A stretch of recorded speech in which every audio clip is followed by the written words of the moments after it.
Jesus spoke more of hell than anybody else in the Bible. And he used the most grotesque language for it. He called it outer darkness. He called it the gnashing of teeth. He called it torment. He called it unquenchable fire. He called it eternal punishment. So for Jesus, it is eternal, it's conscious, and it's horrible.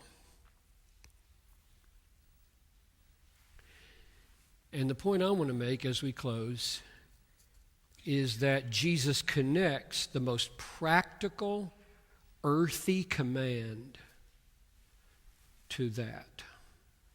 He connects them. Whatever you wish that others would do to you, do so to them means that we will care about every kind of suffering that we meet on this planet. Right? I mean, I hope nobody disagrees with that, because if you see some suffering, you know in the bottom of your heart, you know every part of your heart, you don't want that. So, if you don't want that to happen to you, then you can't want it to happen to anybody else. This is crystal clear. Verse 12 commits us to caring about all suffering we meet. And not just caring, look, I'll care and see you later, but movement. So, there we have in verse 12, Christians care about all the suffering they run into. They care, and they move, and they act, and they risk, and they deny, and they're generous, and they're joyful, and they're hopeful. And then comes verses 13 and 14. And he brings up the issue of hell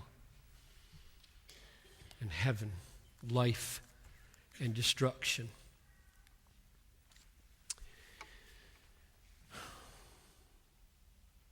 In other words, there is a worse suffering coming. I don't care what you see on this earth. There's a worse suffering coming.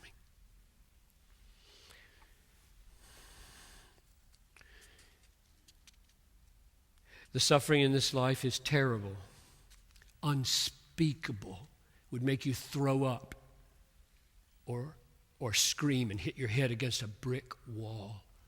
You would faint. And there is something infinitely worse coming. It lasts forever. That's what Jesus brings up after verse 12.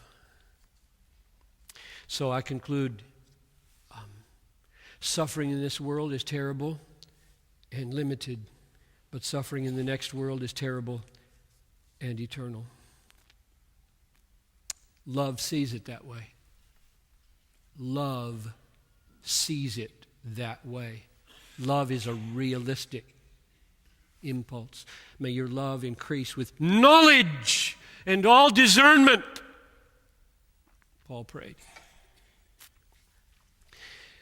Love reckons with the reality of suffering here and the worse reality of suffering there.